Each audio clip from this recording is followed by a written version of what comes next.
नमो नमः बालकाः।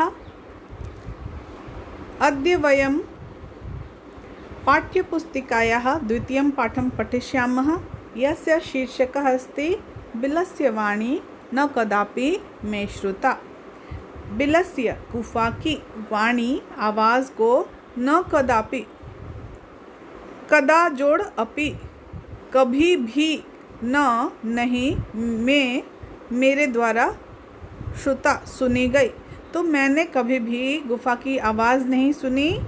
ये किसने कहा और किससे कहा, ये हम इस कथा में पढ़ेंगे। अब हम इस कथा का परिचय पढ़ेंगे। हिंदी भाषा में पाठ परिचय दिया हुआ है। यह कहानी पंचतंत्र के तृतीय तंत्र काकोलुकीयम से ली गई है। पंचतंत्र बच्चों के लिए संस्कृत भाषा में लिखा गया ऐसा ग्रंथ है जिसमें पशु पक्षियों की कहानियों के माध्यम से मनुष्य के लिए आवश्यक गुण जो हैं और दोष, इनका चित्रण कहानियों के माध्यम से किया गया है।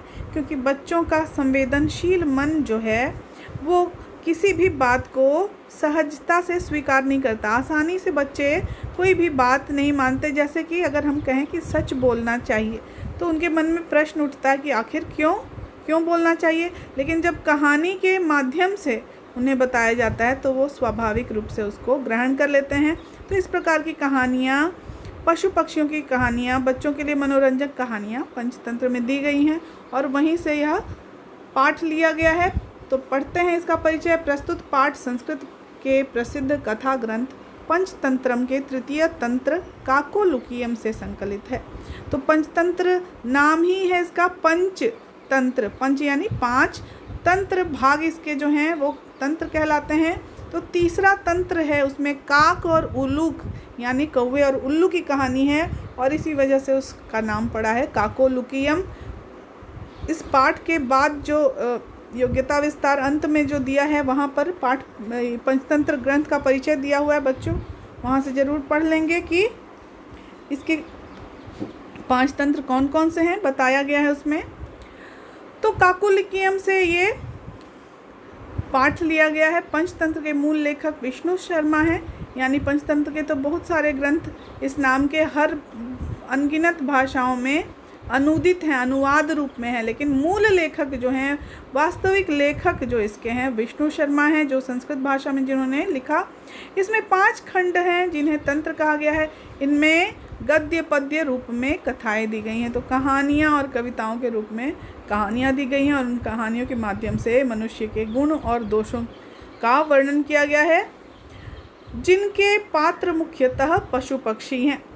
तो पशु पक्षियों की कहानियाँ हैं इस ग्रंथ में और ऐसी ही एक कहानी इस पाठ में दी गई है। तो पाठ को शुरू करते हैं। कस्मिंश्चित् वने खरनखरः नाम सिंहः प्रतिवसति स्म। किसी वन में, सप्तमी भक्ति के शब्द हैं दोनों, किसी वन में खरनखर नाम का शेर रहता था। सह कदाचित् इतस्ततः परिभ्रमन् क्षुधार्तः न किंचित अपि आहारं प्राप्तवान्।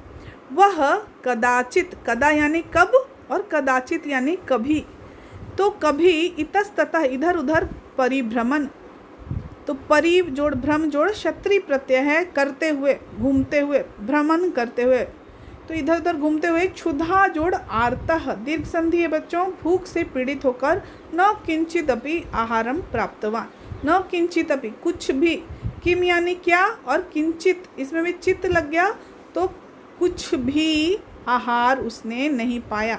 तो भूखा था लेकिन घूमता हुआ उसने कोई खाना नहीं उसको मिला। ततः सूर्यास्त समये एकां महतीं गुहां दृष्ट्वा सह अचिंतयत्। तब इसके बाद सूर्यास्त के समय, शाम को, एकां महतीं गुहां, एक बड़ी गुफा को, दृष्ट्वा, दृश्य जोड़ कत्वा, देखकर, सह अचिंतयत् उसने सोचा, नूनम इतस्यां गुहायां रात्रौ कोपी जीवः आगच्छति। निश्चित रूप से इस गुफा में रात में कोई भी जीव आता है। देखकर ही यह पता चल जाता है कि कहाँ पर कोई प्राणी रहता है। तो उसने भी अंदाज़ा लगाया और उसने सोचा कि ज़रूर यहाँ पर कोई जीव आता है। अतः अत्रैव निगूढ़ो भूत्वा तिष्ठामि इति। इसलिए अत्र जोड़ एव, यहाँ ही, अत्र यहाँ, एव ही, यहाँ ही छुपकर, भूत्वा होकर, छुपा हुआ होकर रहता हूँ, इस तरह से, इति, इस तरह उसने सोचा कि जरूर यहाँ आता है इसलिए मैं छुपा रहूँगा। और छुपा रहने से क्या होगा? छुपा रहने से वो अचानक आएगा, असावधान होगा और मैं उस पर अचानक हमला करके उसको अपना शिकार बना लूँगा। इस प्रकार से उसने एक योजना बनाई। एतस्मिन् अंतरे गुहायाः स्वामी दधिपुच्छः नामकः शृगालः समागच्छत्। एतस्मिन् अंतरे, इसी बीच, गुहायाः, लतायाः, षष्ठी विभक्ति एक वचन का शब्द है। लतायाः, लता के, काके की के अर्थ में होता है संबंध कारक, तो गुहायाः, गुफा का, स्वामी दधिपुच्छः, कः दधिपुच्छः नामकः शृगालः। गुहायाः स्वामी कः आसीत्? दधिपुच्छः नामकः शृगालः। तत्र आगच्छत्, तत्र सम जोड़ आगच्छत्, वहाँ पर नज़दीक में आ गया। स च यावत् पश्यति तावत् सिंहपद पद्धतिः गुहायां प्रविष्टा दृश्यते। और वह जैसे ही, यावत् जैसे ही, तावत् वैसे ही, और वह जैसे ही, पश्यति देखता है, लट लकार का शब्द है, देखता है, तावत् वैसे ही, शेर के पैरों के चिन्हों को गुफा में प्रविष्ट होते हुए देखता है। न च बहिरागता, और बाहर आते हुए नहीं देखता। बहि ही जोड़ आगता, बाहर आते हुए तो नहीं देखता है, लेकिन अंदर जाते हुए वह देखता है शेर के पंजों के निशान। आप चित्र में देख रहे हैं किस प्रकार से निशान बने हुए हैं। तो उसने देखा, शृगालः अचिंतयत्, शृगालः अचिंतयत् लंग लकार का शब्द है, भूतकाल का। उसने सोचा, अहो विनष्टोस्मि, अरे मैं तो नष्ट हो गया, अरे मैं तो मारा गया। तो सियार एक चालाक प्राणी है, चतुरः जीवः अस्ति, तदा सह किम अचिंतयत्, अहो विनष्टो अस्मि, उसने पहचान लिया कि शेर है अंदर, मैं तो अब मारा गया। नूनम अस्मिन् बिले सिंहः अस्तीति तर्कयामि, जरूर ही, नूनम अव्यय शब्द है बच्चों, अवश्य ही इस गुफा में सिंह अस्ति इति, अस्ति जोड़ इति, अस्ति का ई और इति का ई मिलकर दीर्घ संधि हो गई है, इसलिए अस्ति ती में, त में, प्रथम त में बड़ी ई हो गई, अस्ति इति, अस्तीति, दीर्घ संधि। जरूर इस गुफा में शेर है, इस प्रकार वो सोचने लगा। तत् किम करवाणी, ऐसा लगता है तत् मैं क्या करूं, तत् किम करवाणी, अब मैं क्या करूं। इस प्रकार अगर शेर हमारे आसपास होगा तो बहुत ही विकट स्थिति हो जाएगी, क्योंकि प्राणों पर संकट हो जाएंगे। तो अब मैं क्या करूं, इस प्रकार से वह सोचने लगा। एवं विचिन्त्य, विचिन्त्य शब्द में कौन सा प्रत्यय है? मैंने बताया था बच्चों कि जब आरंभ में उपसर्ग लगा हो तो ल्यप होता है, वी जोड़ चिंत जोड़ ल्यप। ऐसा सोचकर, दूरस्थः रवम कर्तुम आरब्धः, दूर रहकर ही रवम कर्तुम, रवम आवाज करने के लिए, कर्तुम क्री जोड़ तुमुन, क्री जोड़ तुमुन, कर्तुम करने के लिए आरंभ कर दिया। दूर से ही चिल्लाना उसने आरंभ कर दिया, शुरू कर दिया। भो बिल किम न स्मरसि, अरे गुफा, अरे गुफा, क्या नहीं याद है तुम्हें? यन मया त्वया सह समयः कृतोस्ति, कि मेरा तुम्हारे साथ समझौता हुआ था। यत यदा हम बाह्यतः प्रत्यागमिष्यामि तदा त्वं माम आकारिष्यसि।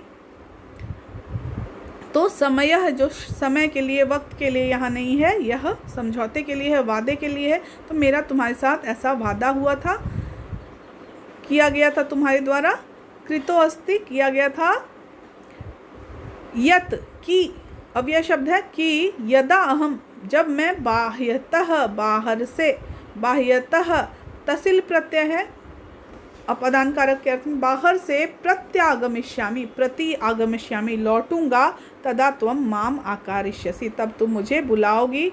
इस प्रकार से उसने कहा, यदि त्वं माम न आह्वयसि तर्हि अहम द्वितीयं विलं यास्यामि इति। यदि तुम मुझे नहीं बुलाती हो तो मैं दूसरी गुफा में जा रहा हूँ। इस प्रकार उसने अपने समझदारी का प्रयोग करते हुए उसने गुफा से बात करना आरंभ किया। चित्र में आप देख सकते हैं वह बात कर रहा है। अथ एतत् श्रुत्वा सिंहः अचिंतयत्, अब यह सुनकर, एतत् जोड़ श्रुत्वा, यह सुनकर शेर ने सोचा, नूनम एषा गुहा स्वामिनः सदा समाह्वानं करोति, जरूर यह गुफा, एषा गुफा, यह गुफा स्वामिनः सदा समाह्वानं करोति, जरूर यह सदा ही बुलाती है अपने स्वामी को, अपने मालिक को, परंतु मद भयात न किंचित वदति, परंतु मेरे डर से, मद भयात मेरे डर से, न किंचित कुछ भी नहीं, वदति बोल रही है। तो उसने सोचा कि ये जो बात कह रहा है सियार वो सच ही होगा कि यह गुफा उसे आवाज़ लगाती होगी, लेकिन आज मैं इसमें छुपा हूँ, यहाँ खड़ा हूँ, तो यह मुझसे डर गई है। मैं जंगल का राजा हूँ, तो गुफा भी मुझसे डर गई है और मेरे डर के कारण ये आज कुछ भी नहीं बोल रही है। अथवा साध्विदम उच्यते, और नहीं तो यह सच ही कहा गया है। और उसने एक श्लोक उसने अब बोला, तो अपने कथन की पुष्टि में वह एक श्लोक बोलता है कि जरूर ये मुझसे डरी है, और सियार के बार बार बुलाने पर भी यह कुछ भी नहीं बोल रही है, तो ज़रूर इसका कारण मुझसे डर ही होगा। तो उसने अपनी बात को पुष्ट करने के लिए और अपने बात को सही सिद्ध करने के लिए अब वह एक श्लोक बोलता है, अथवा साध्विदम उच्यते। साध्विदम, साधु जोड़ इदम। बच्चों स्वर संधि में ऊ के बाद ई अन्य स्वर रहने पर ऊ का व हो जाता है, इसको यण संधि कहते हैं। स्वर संधि में यण संधि, तो साधु जोड़ इदम, साधु यानी अच्छा, यह अच्छा कहा गया है। भय संत्रस्त मनसाम हस्तपादादिकः क्रियाः प्रवर्तन्ते न वाणी च वेपथुश्चाधिको भवेत्। भय संत्रस्त मनसाम, भय से डरे हुए मन वाले लोगों की, हस्तपादादिकः क्रिया, हाथ पैरों की क्रियाएं, और वाणी च, और आवाज़, जो डर जाते हैं, बहुत त्रस्त हो जाते हैं डर के कारण, उनके हाथ पैरों की क्रियाएं और वाणी न प्रवर्तन्ते, वो काम नहीं करती, आगे नहीं बढ़ती, और वे पथुश्चा अधिको भवेत्, और कंपन ही ज़्यादा होता है। अधिक च अधिक, अधिक वेपथुः, वेपथु किम कंपनम, अधिको भवेत्, वो डर जाते हैं, उनके हाथ पैर काम नहीं करते और उनकी आवाज़ नहीं निकलती और वो कांपते रहते हैं। तो क्या लग रहा है उसको कि यह गुफा भी कांप रही है। हम भी जब कभी डर जाते हैं तो ऐसा हमारे साथ भी होता है। तो ये शेर को याद आया ये श्लोक, और उसने कहा ज़रूर यह गुफा डर गई होगी और इसलिए वो बोल नहीं पा रही है, क्योंकि डरने वाले लोग बोल नहीं पाते। तदहम अस्य आह्वानम करोमि, तब मैं इसको बुलाता हूँ। किसको बुलाता हूँ? कस्य आह्वानम? श्रीगालस्य आह्वानम करोमि। अब मैं ही इसको बुला लेता हूँ, गुफा तो बुला नहीं रही, तो मैं ही बुलाता हूँ। एवं सह बिले प्रविश्य में भोज्यम भविष्यति। एवं, एवं यानी इस प्रकार, अव्यय शब्द है। इस प्रकार सह बिले प्रविश्य, इस प्रकार वह गुफा में, बिले सप्तमी विभक्ति एक वचन का शब्द है। प्रविश्य, प्र जोड़ विश जोड़ ल्यप प्रत्यय, आगे उपसर्ग होने पर ल्यप लगता है। इस प्रकार वह गुफा में प्रवेश करके मेरा भोजन बन जाएगा। तो अब मैं ही बुलाता हूँ, नहीं तो वो तो दूसरी गुफा में चला जाएगा, और जब मैं बुलाता हूँ तब वो इस प्रकार इस गुफा में प्रवेश करेगा और मेरा भोजन भविष्यति, लिट लकार का शब्द है भविष्य काल में। इत्थं विचार्य सिंहः सहसा शृगालस्य आह्वानम अकरोत्। इत्थं विचार्य, यह विचार करके, वी जोड़ चर जोड़ ल्यप, तो इस प्रकार से विचार करके शेर ने सहसा अचानक शृगालस्य आह्वानम अकरोत्। कस्य आह्वानम? शृगालस्य, सियार का आह्वान किया। आह्वान क्या होता है? बुलाना। तो उसने उसको बुलाया। सिंहस्य उच्च गर्जन प्रतिध्वनिना सा गुहा उच्चैः शृगालम आह्व्यत। सिंहस्य उच्च गर्जन प्रतिध्वनिना, तृतीया विभक्ति का शब्द है। प्रतिध्वनिना, उसकी तेज गर्जन की प्रतिध्वनि से, इको जिसको कहते हैं, गूंजना जो कहा जाता है, प्रतिध्वनि गूंजने को कहते हैं। तो जो जब उसने जोर से गर्जना की तो उसकी प्रतिध्वनि जो है गुफा में आई और लगा कि वह गुहा उच्चई, जोर जोर से सियार को बुला रही है। ऐसा लगा उसके चिल्लाने से कि गुफा ही बुला रही है। अनेन अन्य अपि पशवः भयभीताः अभवन्। इससे अनेन अन्य अपि, दूसरे भी पशु भयभीत हो गए, डर गए। शेर की आवाज़ तो बहुत डरावनी होती है, आपने कभी चिड़ियाघर में सुना होगा। तो दूसरे भी पशु जो हैं डर कर भाग गए। और शृगालो अपि ततः दूरम पलायमानः इमम अपठत। शृगालः अपि, सियार भी, ततः कुतः, वनतः, उस गुफा के बाहर से, जंगल से, दूरम, दूर, पलायमानः, भागता हुआ, इमम अपठत, इसको पढ़ने लगा। किसको? इस श्लोक को पढ़ने लगा। आगे भी एक श्लोक दिया हुआ है जो सियार जो है भागता हुआ पढ़ रहा है। देखिए चित्र में, न केवल शृगाल बल्कि अन्य पशु भी जो हैं, पक्षी भी जो हैं, वो भाग रहे हैं। शेर चिल्ला रहा है और लग रहा है कि गुफा ज़ोर ज़ोर से चिल्ला रही है। और शेर जो है सियार की इस चाल में आ गया और वो चिल्लाने लगा, जिससे सभी पशु पक्षी सावधान होकर भागने लगे। और सियार भी भागता हुआ यह श्लोक पढ़ने लगा। श्लोक क्या है? अनागतम यह कुरुते सह शोभते। अनागतम, न आगतम, जिसकी इच्छा नहीं करते हैं, जो आए विपदा के लिए अनागतम जो है ये शब्द आया है। जो भी अनागत के लिए प्रयत्न करता है, यानी कि संकट के लिए जो प्रयत्न करता है वही शोभित होता है। उससे बचने का जो हल निकालता है, जो उसके समाधान के लिए कार्य करता है, वही शोभित होता है। तो इस कहानी में किसने समाधान के लिए कार्य किया? प्रत्युत्पन्न मतित्व जो है शृगाल के पास था। जैसे ही संकट आता है तो जो आदमी फट से एक्शन ले लेता है वो बच जाता है। जैसे भूकंप आना या आग लगना, तो अगर तुरंत जो निर्णय लेता है कि हमको क्या करना चाहिए, वो वहाँ से हट जाता है। या अभी कोरोना काल में भी अगर हम जो भी समझदार लोग हैं वो मास्क लगाना, सैनिटाइज करना, तो जो उसके लिए प्रयत्न करता है वही शोभित होता है, वही जीवित रहता है, वही सफल होता है। स शोच्यते यो न करोति अनागतम, और वह शोक पाता है, वह शोक पाता है जो न करोति अनागतम। फिर यण संधि है, ई का यह हो गया है, करोति अनागतम, जैसे इति जोड़ आदि इत्यादि, करोति जोड़ अनागतम। जो अनागत के लिए नहीं करता प्रयत्न, जो संकट में प्रयत्न नहीं करता, उससे बचने का के लिए कोशिश नहीं करता, वह शोक पाता है, वो दुख पाता है, कष्ट पाता है। उसका नाश भी हो सकता है कि हो जाए। जैसे कि अगर शेर के पास चला जाता सियार बिना सोचे समझे तो नष्ट हो जाता, मारा जाता। तो वो शोक पाता है जो न करोति अनागतम, नहीं करता है, अनागत के लिए, संकट के लिए प्रयत्न नहीं करता। वने अत्र संस्थस्य समागता जरा, इसी वन में रहते हुए समागता जरा, जरा यानी बुढ़ापा आ गया। मैं बूढ़ा हो गया आज तक यहाँ रहते रहते इतने सालों से।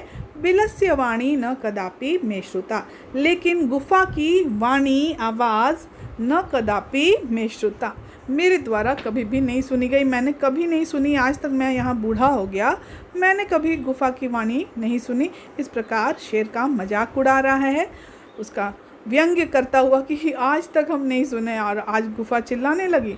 देखो इसको बेवकूफ़ बन गया है शेर, तो वो इस श्लोक के माध्यम से उस पर व्यंग्य करता है और कहता है कि जो संकट के लिए प्रयत्न करता है वही जीवन में सफल होता है, शोभित होता है, लेकिन जो नहीं करता है उसके लिए कोशिश वह शोक पाता है। इस प्रकार पाठ समाप्त होता है बच्चों। जहाँ कहीं आपको इसमें कोई परेशानी हो समझने में, आप मुझसे प्रश्न कर सकते हैं। धन्यवाद बच्चों। और ये शब्दार्थ भी जो हैं आप देख लेंगे, शब्दार्थ देखकर सभी शब्दों को लिखकर याद कर लेंगे। धन्यवाद।